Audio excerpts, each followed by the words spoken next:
go. We are live. Hello, ladies and gentlemen. Welcome back to another episode of Vagabond Dog Industry Chats. This week, we have gameplay programmer and designer Ken Yeung from Capy Games. You've worked on Grindstone, Super Time Force, OKKO, Critic Crunch, Might and Magic. Going way back. Am I missing anything? Yes, you've done a couple games. Yeah.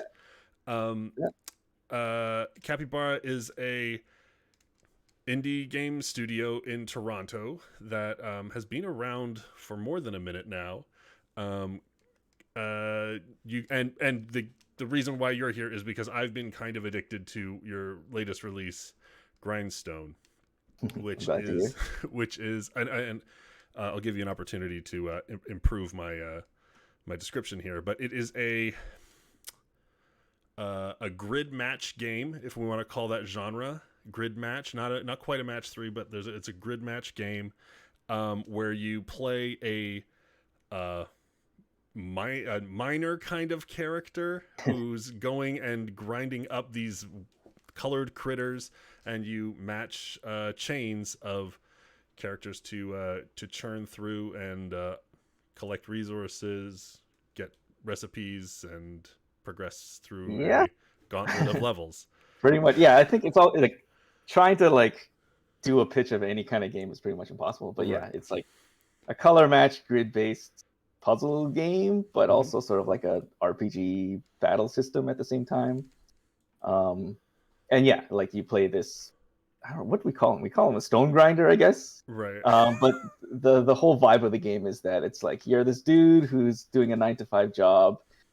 Who's just trying to support his family, which is where the whole name Grindstone came from. It's just sort of like a very self-aware take on grinding in games, which we thought was kind of like a funny take to do something like this with. Right. It's very different from most of the type of games in the genre aesthetically. I find that a large majority of the grid match genre is very cutesy, or sort of like there's no flavor to it, you know. So I guess I want to ask a bit about where did the aesthetic first start, and how did it develop? Because it's really rare to see. I mean, there's some it's kind of cartoony, but it is a little bit violent. So how did that sort of develop for the game? Yeah, that's kind of interesting. So I guess this game it kind of goes back to how we were sort of developing games maybe 5 to 10 years ago. Back when we were first starting out, we were doing mobile games, but this was sort of pre-smartphone mobile. So we're talking the Java, Nokia phones. And back then, yeah, it was all about the puzzle games, the matching games. So that was sort of the space that we were in. And then the first sort of, I guess, hit we did was Critic Crunch. So that was sort of our take on another sort of puzzle matching game. But the difference there was that you're not matching just jewels and abstract shapes, but actual characters. And because of that, it kind of allowed us to insert a lot of personality into something like a puzzle game. And I think that was sort of an interesting twist that we really attached ourselves to. So after that, we sort of continued with that theme, and we did Might and Magic Clash of Heroes, which is another sort of color matching puzzle game battle system where you're manipulating characters. And so we sort of kept with that mentality about this. So Grindstone is, again, you're not matching just random abstract jewels and objects, but you are a character existing in a physical space on the board, and you're interacting with the other characters and stuff like that. And yeah, like you said, we really wanted to change up the expectation of it, so we added tons of gore and violence and stuff like that, and we thought that was pretty cool. We've kind of tuned back on that a bit based on feedback that we've got from the player base, but yeah, it gave us an opportunity to do things that you wouldn't normally expect in a match 3 puzzle game. Right. Yeah. I mean, as you mentioned, Critter Crunch and Might and Magic Clash of Heroes are they're long-standing, sort of almost I will say staples of the genre now, and the grid match genre has been around actually a very long time now, and since like I guess if you want to go back to like the Bejeweled, Inception and all these things, Mhm. it this is sort of a nice return. Not a, I mean, you guys have done a lot, and you've done a lot in a lot of different genres, but it is a cool return to form in this being in this genre space. Mhm. What was it like going back to that well for from a game design perspective and from personally retouching these old. Yeah. Um, it was kind of strange, like the whole development cycle of this project. Mhm. Because it wasn't that we came back to it. It was just that it was sort of a back burner project that just kept going on and on, like all the way back from the Might and Magic Clash of Interesting. Heroes days. Um, I guess like the way we typically have worked as a studio. I mean, we're about like 20, 25 people.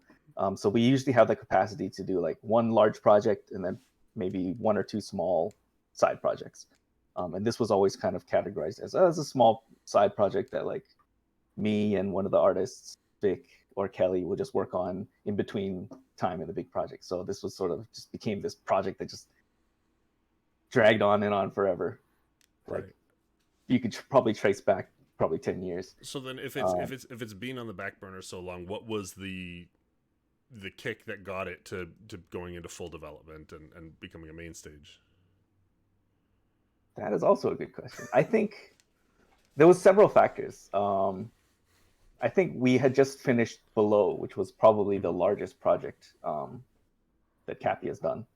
Um, so I think, well, I think it's always the case with us. Like when we're wrapping up a project, that's the time when we're sort of like figuring out what we want to do next. Because I guess that process is pretty organic for us. Like we go through, maybe some people will just pitch ideas, or we'll look through our back catalog and see if there's anything we want to do with that. So that it just sort of came at the time. Like after Below was big, we sort of wanted to like wind down a little bit, take a breather. So like, oh, we have this side project that's been on the back burner that's sort of on its way. So let's just wrap it up. I mean, maybe take a few months or maybe take a year. Um, and then the other big thing was that's when they announced Apple Arcade. Mhm. Um, and we've developed like a pretty good relationship with Apple. We released, yeah, Critic Crunch was one of the first launch titles on the App Store way back when iPhone first came out. And then we also did Super Brothers Sword and Sorcery for iOS. So we did have sort of a previous relationship with Apple. So then once we heard about this Apple Arcade thing, we're like, this sounds pretty cool. We can Right. make a mobile game again, and we don't have to worry about ads Right. and microtransactions, like stuff that we had no experience or expertise with at all. And that was just sort of like that's how mobile games worked. So then once we realized there was this opportunity, oh, Apple Arcade, we have this mobile kind of game that we've been working on. We don't have to try to figure out some kind of monetization model. Mhm. So it just sort of all fit together, and the timing was just right. Um, and That's really yeah, so like we really, I think, from the time that Apple Arcade was announced to when we launched it, was like probably less than a year. It was probably several, like a handful of months that we really had to like wrap up the game, and so it was a pretty kind of hectic few months. But yeah, right. like So I feel like the timing was so fortunate for us for that. yeah, I mean the timing's fortunate, but only because you kept that back burner on throughout that time. If you had really Mhm. truly shelved the project or tossed it aside when that opportunity opens itself up for that perfect storm, Mhm. that's a really important factor to have, to not totally shelve the ideas you actually like, right? Yeah, Because when the opportunity comes, you'll be able to take good advantage of it. That's really interesting. Okay, yeah. that's a good lesson. But there is also like there's a fine line, right? Like, you can't just drag a project on indefinitely. That's not a smart thing to do either. Hmm. Um, So where's the line? yeah, exactly. So where is the line? Like I can think back to projects that we did shelve. Like we just like so like you don't. It's impossible to tell. I think to know when you should just shelve an idea because it just doesn't fit with like the times anymore Right. or Well, okay. the So then, technology. what is the burn on this back burner? Like, what are we talking about in terms of like from Might and Magic time to pre announcement of Apple Arcade? Like, how much work is going into it? What is how alive is this back burner? So for us, it's like in between projects, it would be like a team of 2 or 3 working for maybe 6 months at a time on it. Mm-hmm. So I could trace back, like, maybe I was working on it for 6 months back in 2014. I was working on it for a year back in 2016, and then I guess I was working on it for 2018, and then like starting 2019 on, that's when we sort of went full force on it. That is a pretty lively back burner. That is Yeah. that is a So lot. it's kind of a tricky thing to juggle, because like so much stuff changes about like No, of your course. mentality about game design, and just like the what's going on in games at the Mm-hmm. time. Yeah, So like player ideas that you taste have, like, changes yeah, like crazy. Oh, that's super yeah. interesting though. So I mean, if you've been watching the genre and the space for that long, uh, what are some of your favorite like additions or evolutions that you've seen, in that space since you guys, from between the time you guys released Might and Magic and Grindstone? That is a good question.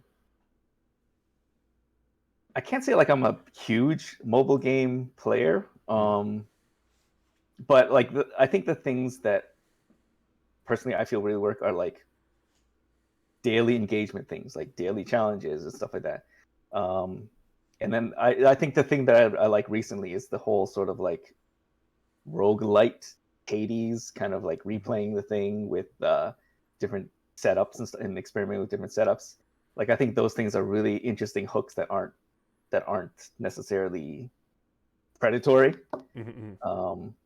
But again, like I'm not a pro in mobile game stuff, but I just think of the vibe that a lot of people get with mobile game is that they can be fairly predatory in terms of how they handle monetization and stuff like that. So Right.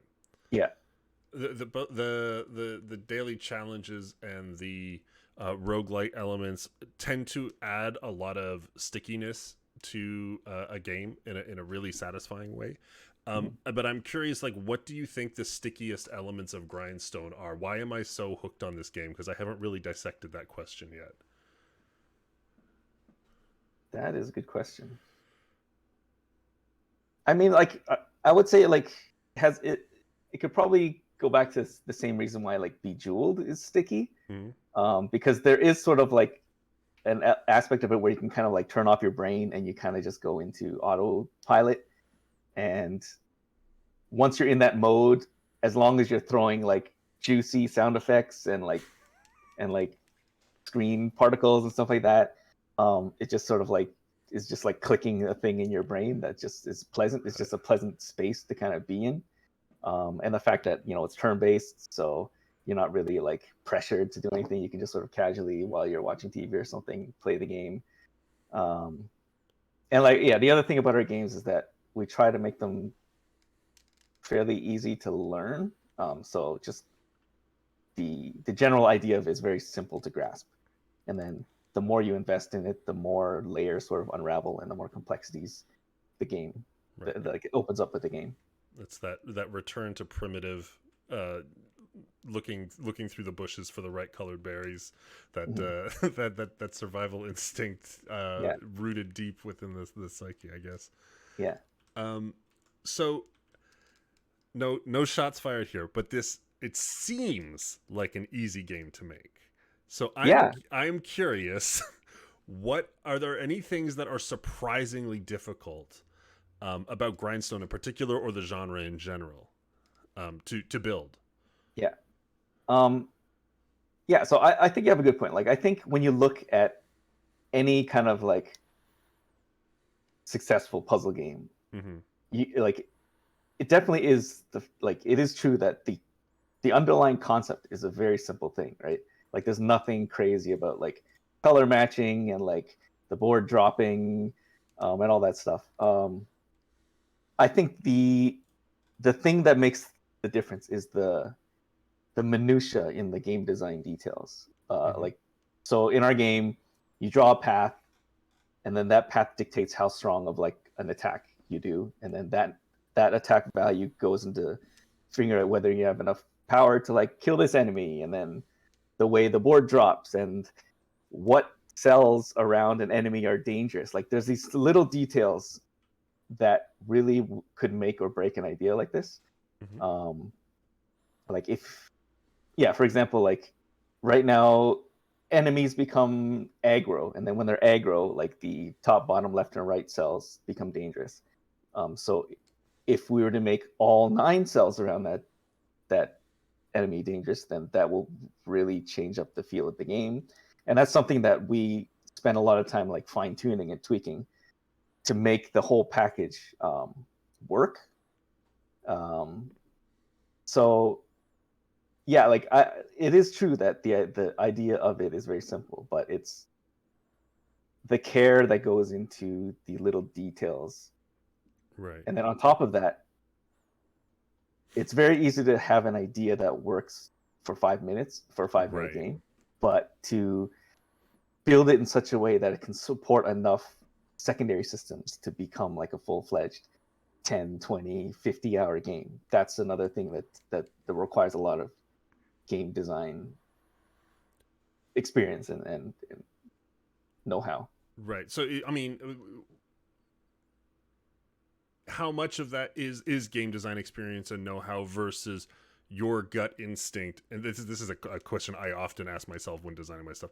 I often feel like I know this is Mm-hmm. not right yet, versus, there's no textbook answer on what makes it, support additional systems and these kinds of things. So I'm curious, how much do you rely on one or the other? That's a good question. I think this is something that you don't really know right at the start. Like I feel like any kind of idea could be approached in a way that could support like a bigger scope. Um, and I think, well, like I think about like our some of our past games. In particular, Super Time Force. That was a game that came out of a game jam, Mm-hmm. um, and that whole idea was it just spawned out of a simple concept of like rewinding time for a run and gun shooter. Right, that was it. That was all that we aimed to do. Um, and yeah, I feel like pretty much any idea can be expanded in a way, but the way that you expand the game, I think.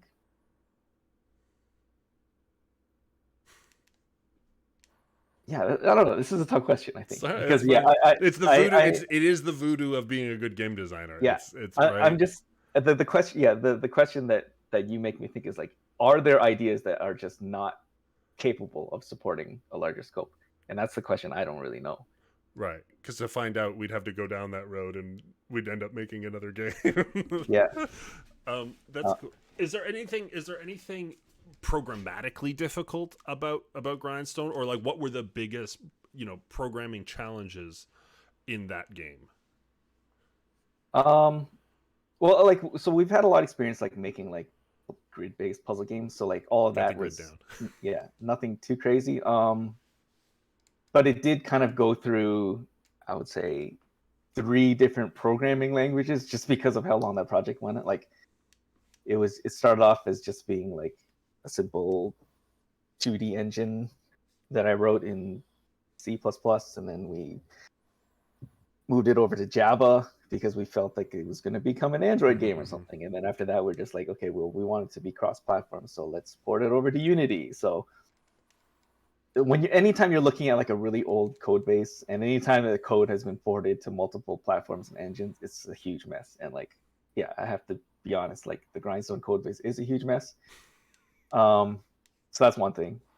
Um, and I think the other thing is that as a studio, Grindstone is probably the first project that we sort of have treated like a live project. So it's a game that we planned on, or like we currently are constantly updating with new Right. content.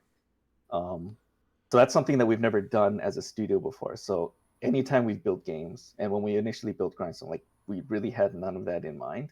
Mm-hmm. Um, so yeah, as we've developed Grindstone further and further, we're just sort of like slapping on new systems and new things and dealing with all the different platforms and stuff like that.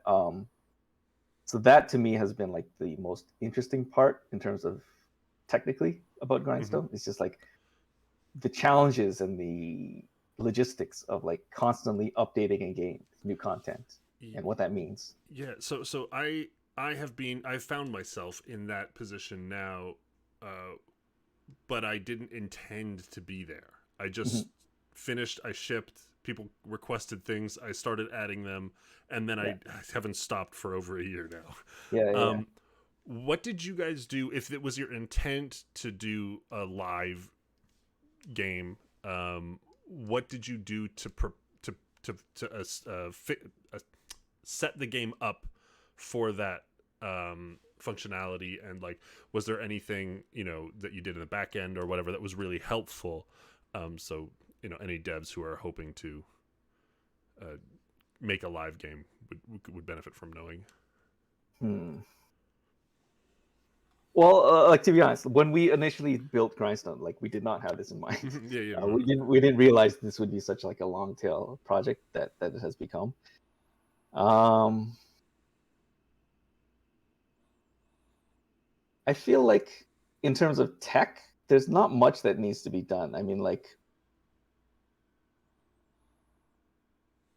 yeah, I'm not too familiar with like the what's involved when it comes to like patching a game, but I think for all the various platforms like Switch, Xbox, PlayStation, they have tools that will sort of generate patches for you, so you don't Mm-hmm. really have to worry about what it means to like make your assets in such a way that new things can be tacked on.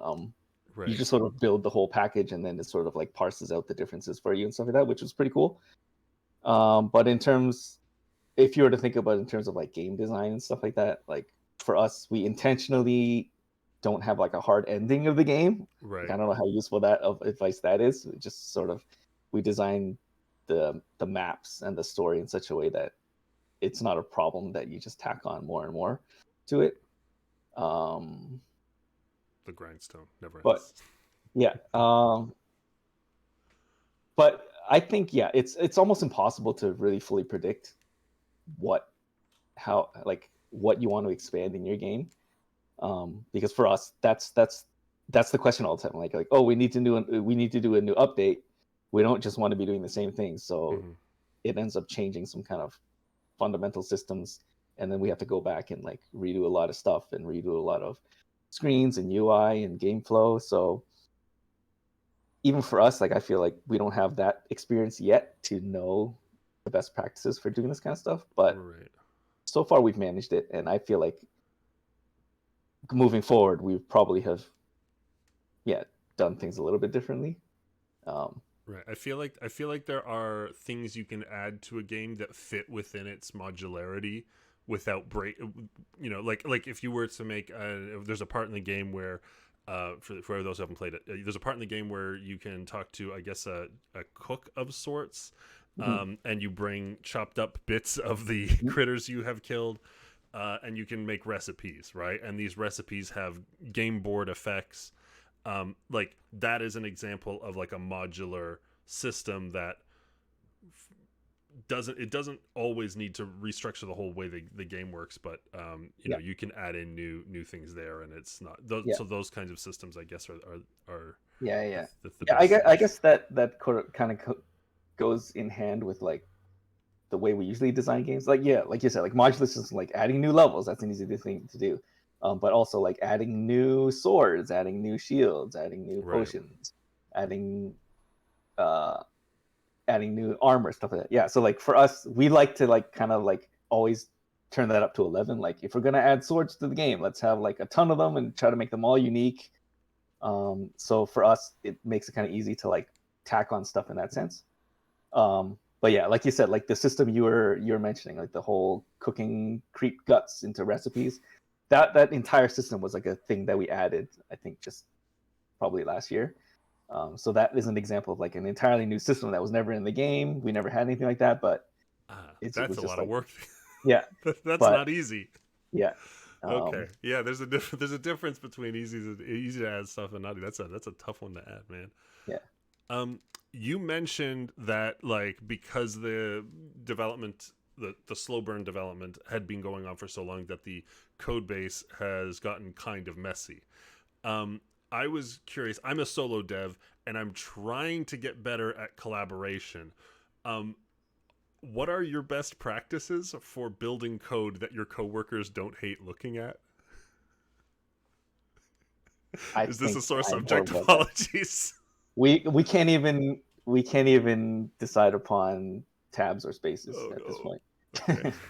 I'm on team spaces, but I don't know if that changes your opinion about me. Hey, to each his own. Yeah, what? Like, do you guys have any company-wide practices or like rules or anything like that? Or do you have anything that you personally like to see from others? Well, I think the fortunate thing about us is that we've we've we've been working together for so long that we all sort of have pretty much developed the same coding style, I guess, Right. like in terms of naming and all that kind of stuff.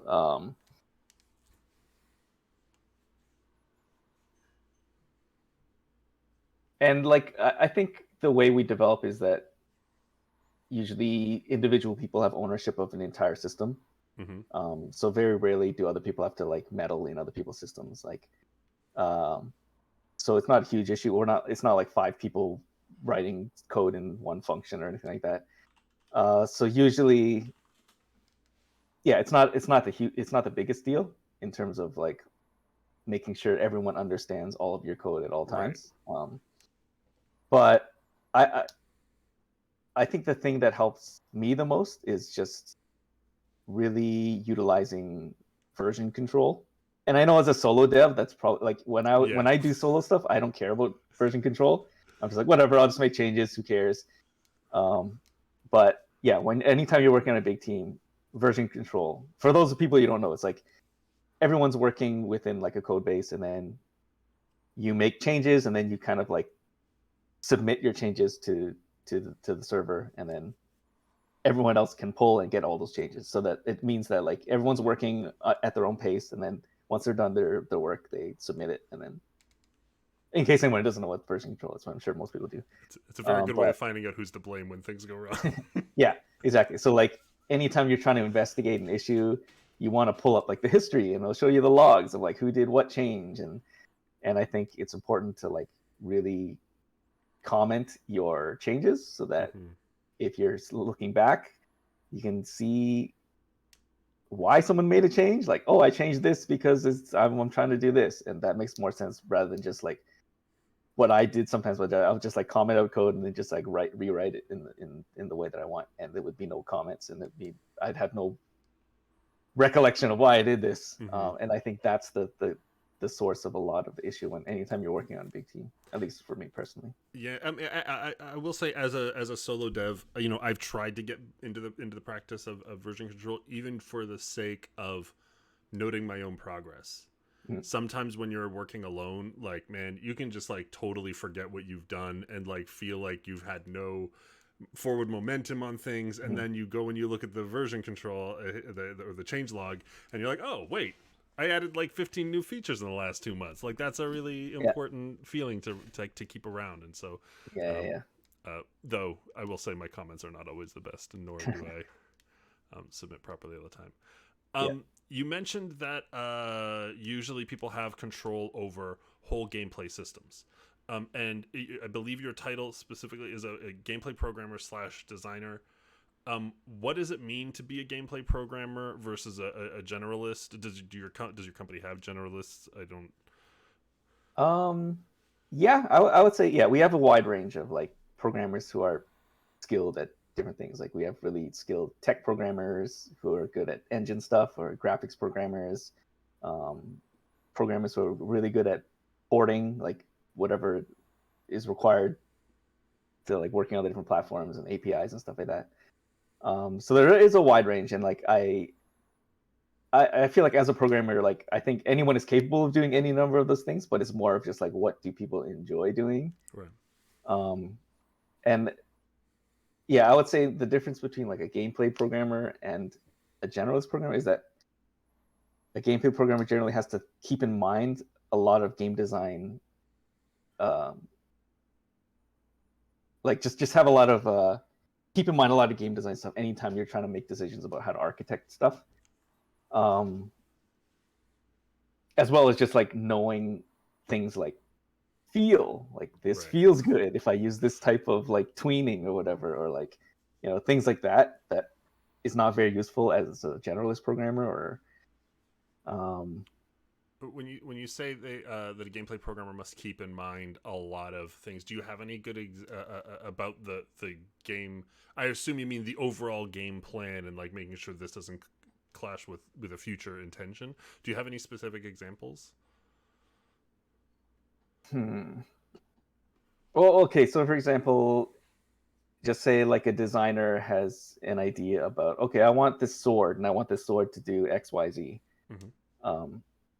So you could naively just try to implement XYZ. Mm-hmm. But if you really try to take into consideration the game as a whole, you got to think about, okay, how does this sword interact if I hit this object, or I hit this enemy, or if I'm wearing this armor and then I use this sword and I get hit by this enemy, or if I use this Right. sword to hit this boss.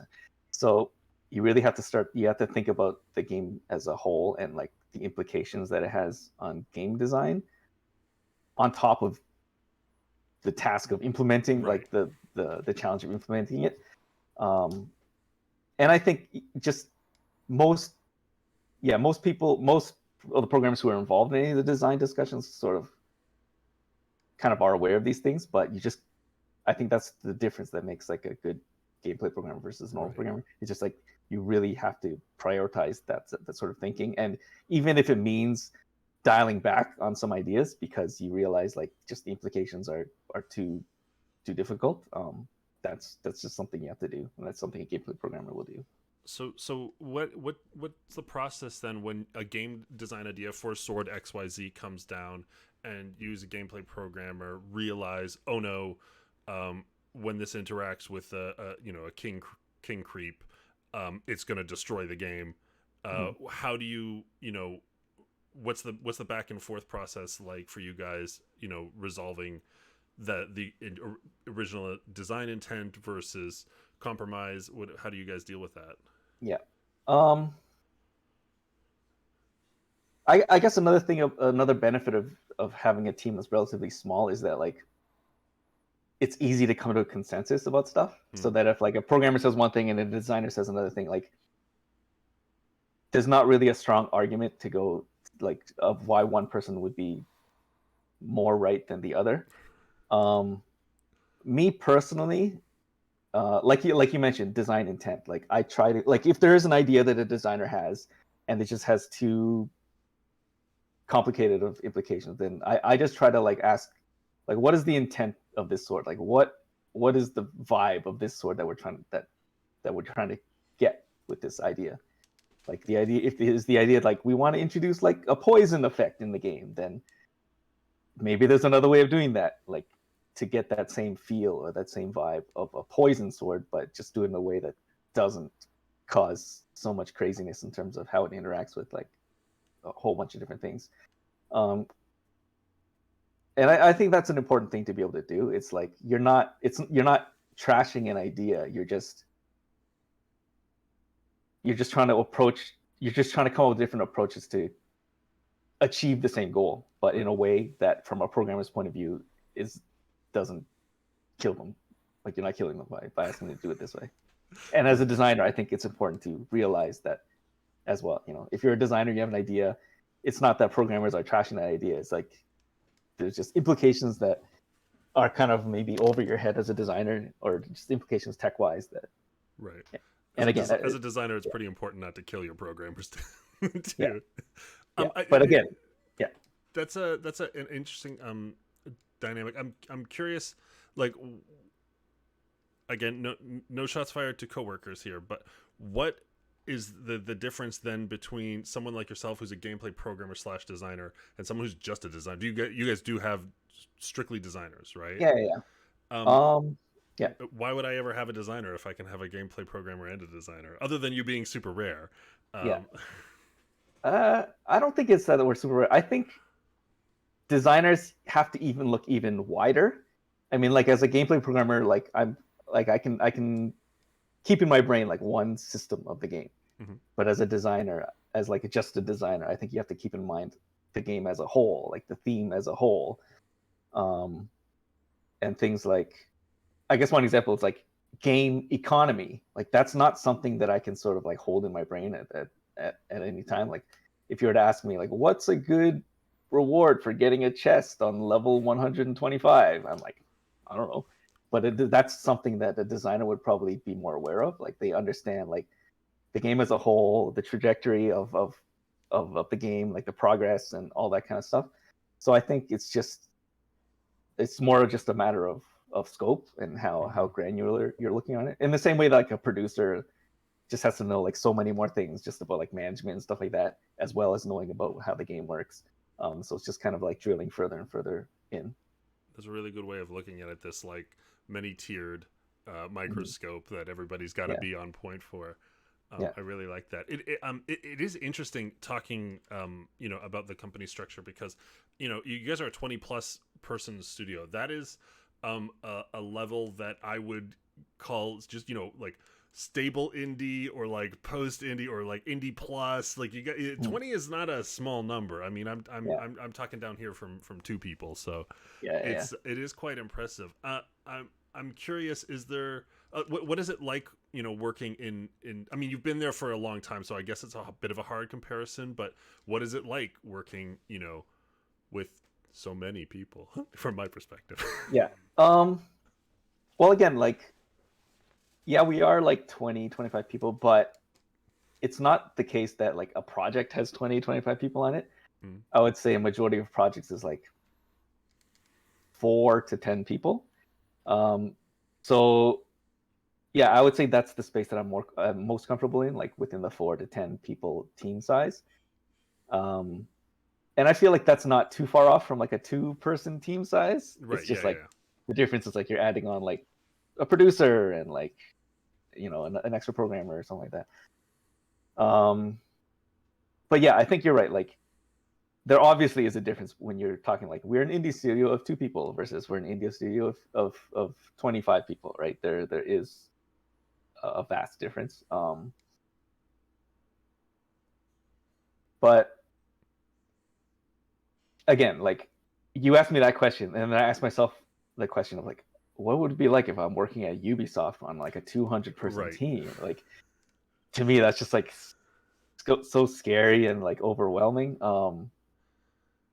But yeah, so like I guess for me, like if I'm on a 10-person team, what it usually means is like I'm working with a team of like 3 or 4 programmers, and we're all kind of chatting and divvying up the work and the systems.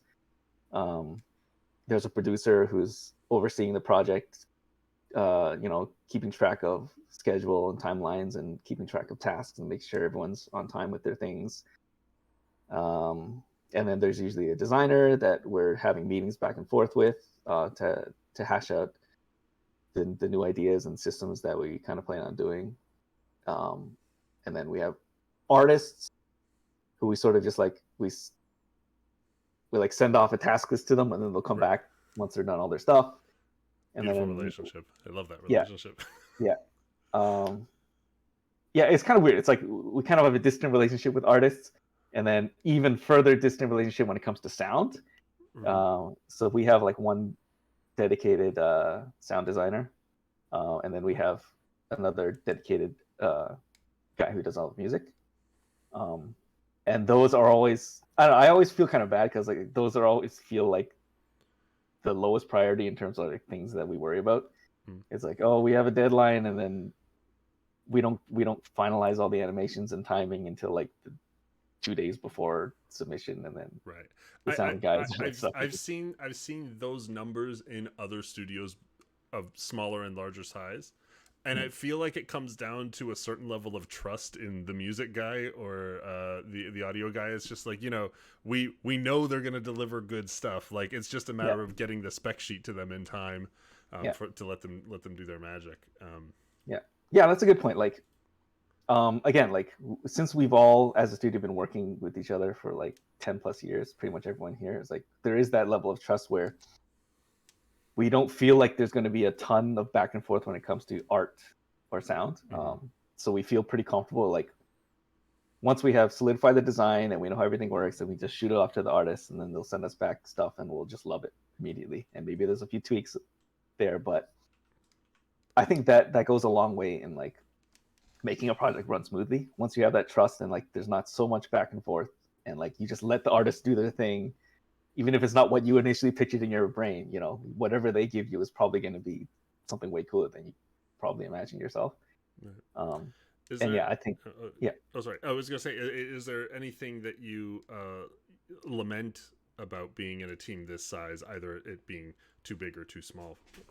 What are the hardships of the 2025 range?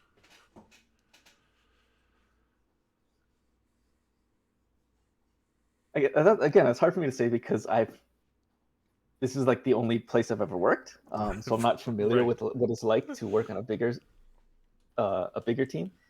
But I can definitely say like I've worked on like small like 2-3 person teams before, and yeah, to me that is always a struggle because to me that means I'm taking on like design work and programming work, and I think that's just too much to do. Like I appreciate the fact that there is one or two designers that I can bounce stuff off of, and we can work together to sort of hash out, you know, the finalized design docs and stuff like that. Um, for me, that's a good size.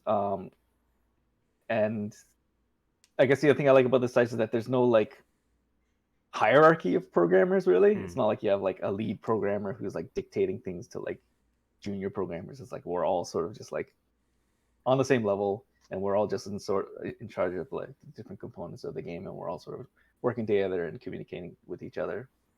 Um, yeah. So I've never worked on a team that had that one level up.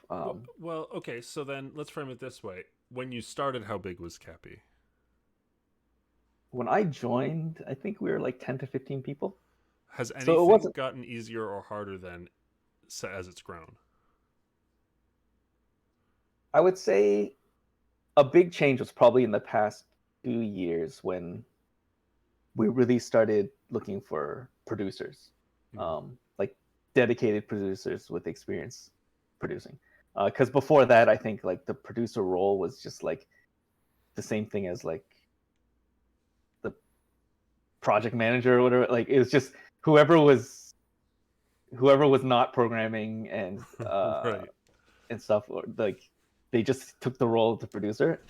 And I think that was fine, but it was just like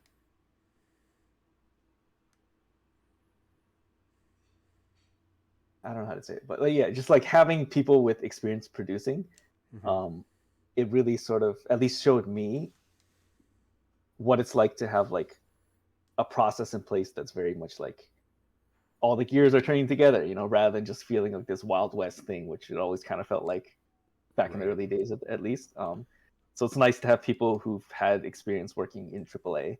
You know, they know what it's like to have like a very refined process and like how to structure meetings and documents and timelines and stuff like that. So for me, that's really helped. And I think maybe it's become more apparent just because we're all locked down at home.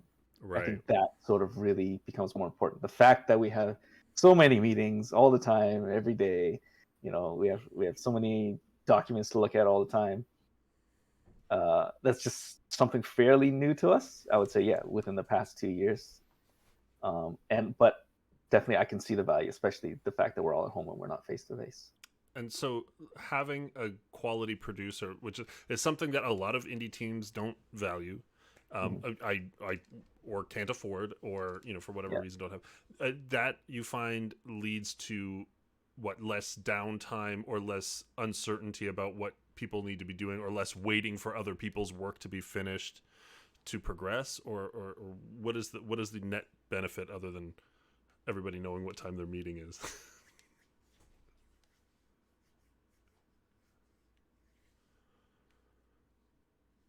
It's also a good question. I think just the fact that you have somebody sort of like breaking things down for you, Mm-hmm. because I find like for me personally, when I'm programming and I just have like all these, like I just have like a vague cloud of like things I want to get done, right? Mm-hmm. And then sometimes that can be overwhelming. You don't know where to start. But when there's somebody breaking things down into tasks, and you can see a calendar, and you can see what the priority is, and you can sort of figure out the best way to delegate things, and you can sort of like plan ahead. Like planning ahead like 6 months in advance was like something that I never did before. Right. Like I never cared like, oh, 6 months, whatever. I'm just gonna focus on doing what I need to do now. But being able to look ahead, that sort of really helps you keep things in perspective in terms of like how much time should I be focusing on this thing? Because I can just sit here tweaking the way this hit effect looks for like a week if I wanted to, because I'm bored. I think it's cool. It just helps put into perspective like what you should be spending your time on. Right. Um, Yeah, because the day you find very quickly the days are actually a lot shorter than you realize. yeah, yeah. I know that's important. And I think it helps just to keep people talking with each other. Because one thing that I found was when I was on a small team, or when I was the only programmer, I just like wouldn't bother like discussing things with other designers and other programmers. I would just sort of like head down, do as much work, try to like really flesh everything out as fully as possible before I even like talked to anyone about it.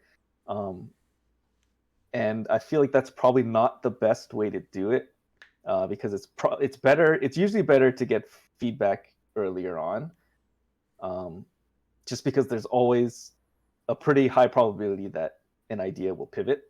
Right. And so a lot of time will be wasted if you just like spend so much time just polishing up an idea before you pitch it. So I think the producer really helps to like ask questions to the right people, and then like organize talks within those people, and to do that as soon as possible. Because that's something that I would not I would not take the initiative of doing myself. Mm-hmm.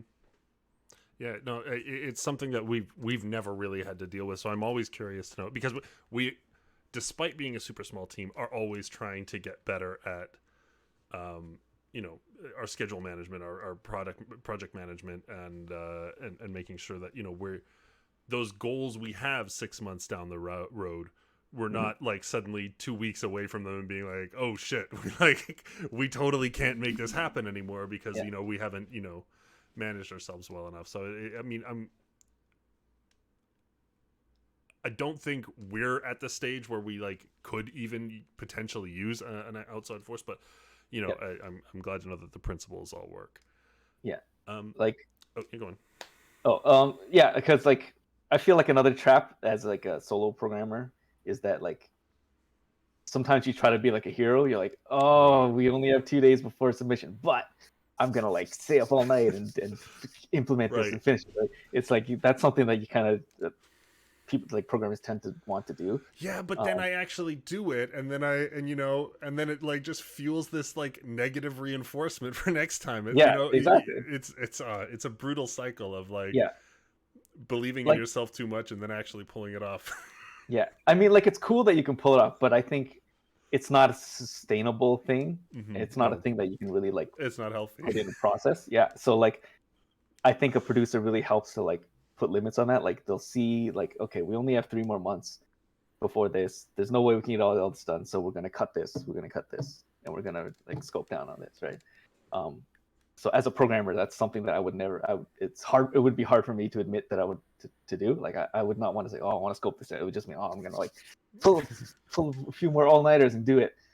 So I think again, that's another benefit of having a producer. I'd say that Capy as a studio, especially within Toronto, but I think on the stage in general, has a really good reputation. It is, the studio's been around a long time. You guys have been doing stuff on early to platforms very, very frequently. You have hits, relatively consistently.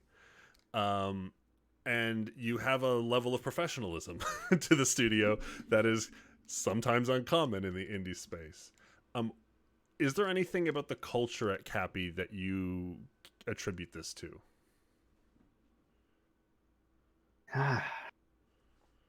Again, this is one of those questions where like I've not worked in another place, so it's hard for me Right. to know.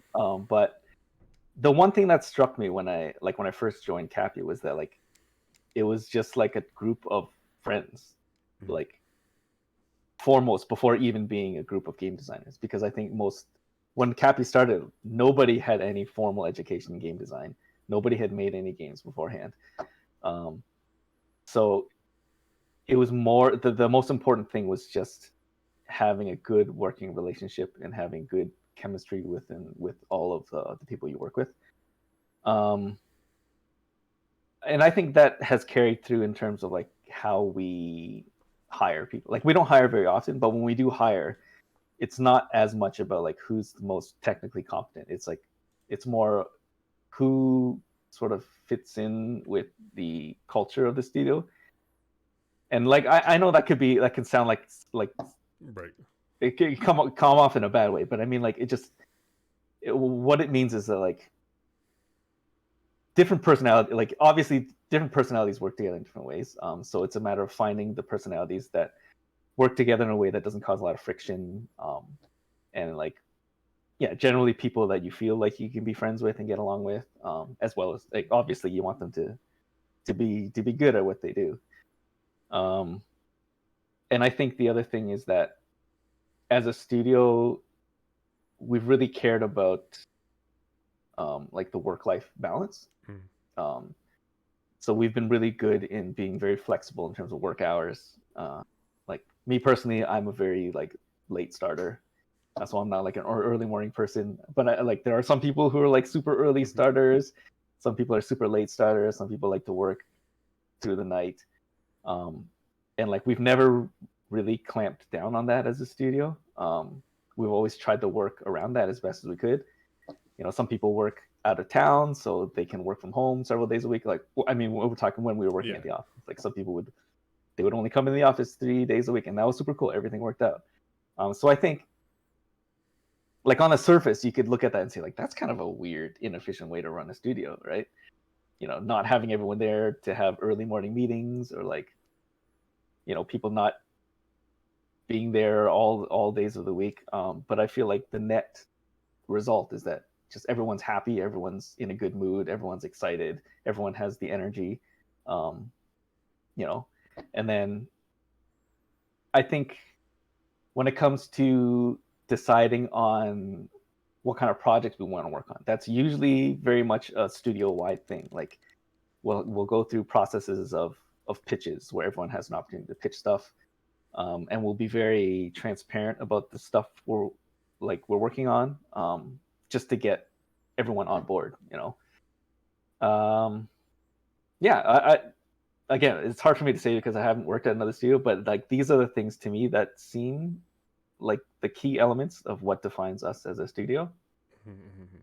It is. I mean, I mean, when you make those concessions for every developer, you tend to get more or better out of every developer, right? Rather than trying to put everybody's weird shape into the same box, you just have a bag of weird shapes Yeah, and let it go. yeah. Um, yeah, it's really good to hear. I mean, I think it's a lot more common in games than uh, other industries, especially indie games. That are a lot more accommodating in these sorts of things. Um, is there one thing you can say that's like your favorite part about working at Capy?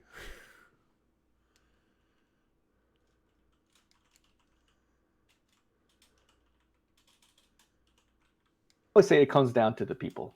Um, like the projects are cool, the things we work on are fun, but when it comes down to it, it's like every day the people you work with are super cool, super fun.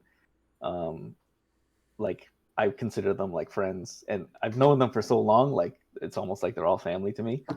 Um, so like there's never any, like it really helps in terms of the working relationship. Like there's never any animosity or anything like that. Like anytime there's sort of like a like heated discussions about stuff, like nobody ever takes it personally because we've all been through this together for years and years. We all know what's going on. We all know we're all just working towards making a better game. You know, we're not attacking each other. And we always, yeah, like for me, yeah, it's been more about the people than it has been about the games. That's right. Yeah, so Capy has always been my family, and yeah, that's why I've been there for so long.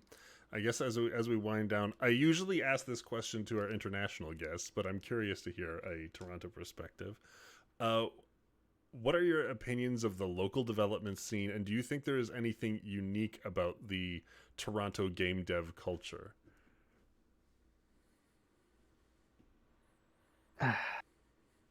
Well, the things I know about the Toronto game dev culture is like the Toronto indie scene is probably one of the biggest in the world, and it's probably one of the earliest ones in the world. I'm not sure like how that came to be or what it is about Toronto that led up to that, but it almost feels like you could track down like 2 or 3 generations of indie developers now in Toronto, and I think that's super cool. Like you can trace back people who like working back on like when did like N plus come out? Like when was Oh that? Was like man. Flash, right? Like we're talking like Flash days. Mm-hmm. And even before I started working in games, like there was games like Don't Shit Your Pants. I don't know if you're familiar with that one. Yes. I did not know that was done I, by I didn't know that was in the Petty city. and Kenny, Oh. the guys who did Rogue Legacy. Yeah, Wow. so it's like it's crazy that like there's such like this pedigree of indie developers, and I just randomly find out that they're from Toronto and stuff like that. Like even you guys, I didn't even know you were from Toronto. I think like this is the first time we've chatted, but Yeah. I think what was it PAX 2013 or PAX 2014? Yeah, I probably. remember being in a booth beside you guys. At Mega Booth? Maybe it Possibly. was Mega Booth. Possibly. Yeah, That's, so that's it's so great. Like, yeah, again, it was a long time ago, and I just yeah. remember because I remember like walking past your game, and I was like, sometimes Always Monsters is like the greatest name I've ever heard, and I assumed it was like some kind of crazy monster battle Pokemon game or something Right. like that. But yeah, it totally wasn't that. It was super cool, but I remember that stood out to me, and like even now, I just like, wow, wait, you're from Toronto too, and Yeah. I recognize you from way back when. So yeah, I don't know. I just think the fact that Toronto has such a large legacy, and yeah, I'm not sure what it is. Yeah. I mean, like it's weird because you can trace back the origins of it a little bit to a couple larger studios kind of crumbling, and then quality people sort of making their way into the indie scene. And then Mm-hmm. there's also like, way back OMDC support was like really early and everything. But, and then I think just the vacuum of big studios. Like it's not like Montreal where, you can't go a block without, walking into a 300 person office by accident. Yeah, Um, and I think those are the three things I kind of attribute the like wealth of indie devs in the town, but like why there's so many good ones, yeah, I don't know. yeah. That's a good point. I mean, like up until a few years ago, like we didn't really have any big studios, right? Like Mm-hmm. Ubisoft was probably like the biggest one, and that wasn't until just a handful of years ago. Yeah. But like, yeah, when you look at Vancouver, like they've had EA there for the longest time, and Montreal, yeah, obviously Ubisoft and Square. So yeah, I think you're right. The fact that like, I guess like Toronto is sort of like a hub for art and music. I don't know if that's true. Um, and film. I don't know. I'm just saying words. I don't know if that's true, but I feel like those sort of coalesce sometimes in a way. Well, I know for Capy, like a lot of the early founders of Capy, they came from a film background, and we have a lot of friends who do music, which is you see the results with like working with Jim Guthrie and working with Sam for Grindstone. He did all the music for that, and Jason DeGroot, who did the music for Super Time Force. So there is a bunch of cross pollination with different cultures, and I think maybe that's something that Toronto is very good at, just a mixing pot of different Different artistic cultures. creative people. Yeah. Yeah. Cool. Well, as we wind down now, is there any final words of advice you have to new-ish indie game devs or game devs in general on how to do good and be good at their thing?